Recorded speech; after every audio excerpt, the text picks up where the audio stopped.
ಹುಬ್ಬಳ್ಳಿ ಧಾರವಾಡ ನಗರ commissionerate ವ್ಯಾಪ್ತಿಯಲ್ಲಿ ಯಾವುದೇ ಕಾರಣಕ್ಕೂ ಸಾರ್ವಜನಿಕ ಶಾಂತಿ ನೆಮ್ಮದಿ ಭಂಗ ಆಗಬಾರ್ದು. ಸಾರ್ವಜನಿಕ ಸ್ಥಳಗಳಲ್ಲಿ ಹಿರಿಯ ನಾಗರಿಕರಿರ್ಬೋದು, ಹೆಣ್ಮಕ್ಳಿರ್ಬೋದು, ಕಾನೂನು ಪಾಲನೆ ಮಾಡುವಂಥ ಸಾರ್ವಜನಿಕರಿಗೆ ಯಾರಿಗೂ ಆತಂಕ ನಿರ್ಮಾಣ ಆಗಬಾರ್ದು ಮತ್ತು ಒಂದು ಸುರಕ್ಷಿತವಾದ ವಾತಾವರಣ ನಿರ್ಮಾಣ ಮಾಡಬೇಕು ಅಂತಂದು, ಅದಕ್ಕಿಂತ ಮುಖ್ಯವಾಗಿ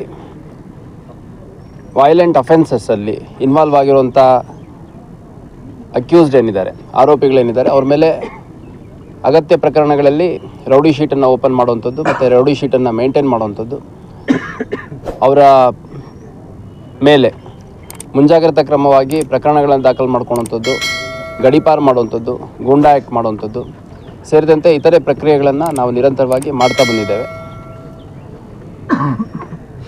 ಈಗ ಇತ್ತೀಚಿನ ದಿನಗಳಲ್ಲಿ ಹುಬ್ಬಳ್ಳಿ ನಗರ ಸೇರಿದಂತೆ ಸಾಕಷ್ಟು ಕೆಲವು ನಗರಗಳಲ್ಲಿ ರೌಡಿ ಶೀಟರ್ಗಳು ಇನ್ವಾಲ್ವ್ ಆಗಿರುವಂಥ ಅಫೆನ್ಸಸ್ಸು, ಎಲ್ಲಿ 5 ರೌಡಿ ಶೀಟರ್ಗಳ ಮೇಲೆ ಕೊಲೆ ಪ್ರಯತ್ನದ ಪ್ರಕರಣಗಳಾಗಿರುವಂಥದ್ದು ಮತ್ತು ಅದನ್ನು ಮಾಡಿರುವಂಥ ರೌಡಿ ಶೀಟರ್ಗಳು ಮತ್ತು ರೌಡಿ ಶೀಟರ್ಗಳು ಏನಿದ್ದಾರೆ ಅವ್ರುಗಳು ಬೇರೆ ಸಾರ್ವಜನಿಕರ ಮೇಲೆ ಕೆಲವು ಹಲ್ಲೆ ಮಾಡಿರುವಂಥದ್ದು, ಈ ಥರ ದೊಂಬಿ ಮಾಡಿರುವಂಥದ್ದು, ಗಲಾಟೆ ಮಾಡಿರುವಂಥದ್ದು, ಸ್ಟ್ಯಾಬಿಂಗ್ ಮಾಡಿರುವಂಥದ್ದು, ಈ ಥರದ್ದೆಲ್ಲ ನಡೆದಿರೋದ್ರ ಹಿನ್ನೆಲೆಯಲ್ಲಿ ನಮ್ಮ ಮೇಲಾಧಿಕಾರಿಗಳ ಸೂಚನೆ ಮೇರೆಗೆ ಮತ್ತು ನಾವು ಕೂಡ ಇದರ ಅಗತ್ಯತೆ ಇದೆ ಅಂತಂದು ತಿಳಿದು ಬಂದ ಹಿನ್ನೆಲೆಯಲ್ಲಿ ಇವತ್ತು ಒಂದು ರೌಡಿ ಶೀಟರ್ಸ್ ಪೆರೇಡನ್ನು ಮಾಡ್ತಾಯಿದ್ದೀವಿ. ನಮ್ಮ ಅವಳಿ ನಗರದಲ್ಲಿ ಸುಮಾರು 1700ರಷ್ಟು ರೌಡಿ ಶೀಟ್ಗಳನ್ನ ನಾವು ಮೇಂಟೈನ್ ಮಾಡಿದ್ವಿ ಠಾಣಾವಾರು. ಪ್ರತಿ ಠಾಣೆಯಲ್ಲಿ ಸುಮಾರು 60-70ರಿಂದ ಹಿಡಿದು 200 ರೌಡಿ ಶೀಟ್ವರೆಗೂ ಇರುವಂಥದ್ದು ನಾವು ಗಮನಿಸ್ಬೋದಾಗಿದೆ.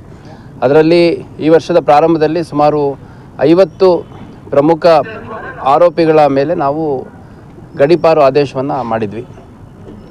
ಆ 50 ಗಡೀಪಾರು ಮಾಡಿದಂತಹ ಆರೋಪಿಗಳೇನಿದ್ರು ಅವರೆಲ್ಲರ ಮೇಲೆ ರೌಡಿ ಶೀಟ್ ಇತ್ತು ಅನ್ನೋಂಥದ್ದು ಒಂದು ವಿಶೇಷ.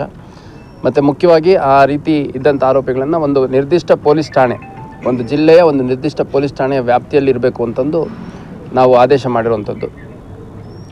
ನಮ್ಮ ಆದೇಶದಲ್ಲಿ ಬೀದರ್, ಕಲಬುರಗಿ,